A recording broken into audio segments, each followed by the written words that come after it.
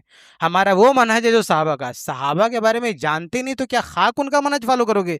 اس لیے میرے بھائیوں، صحابہ کرام کی زندگی پر، ان کی شخصیات پر بات کرنے کی ضرورت ہے، تاکہ لوگوں کو پتا چلے صحابہ کیسے تھے، ان کی زندگی کیسی تھی، آخر انہوں نے کیا قربانیاں دی کہ اسی دنیا میں اللہ نے جنت کی سرٹیفکیٹ دی. کم سے کم ان حضرات کی جو بڑی بڑی شخصیات ہیں ان کی سیرت ہم کو پڑھنا چاہیے. مقصد یہ ہوتا تھا کہ ہم بھی ان کی پیروی کریں، ان کے نقش قدم پر چلیں، ان کی طرح مسلمان بن کر رہیں. اللہ تعالی ہم سب کی توفیق دے. آمین.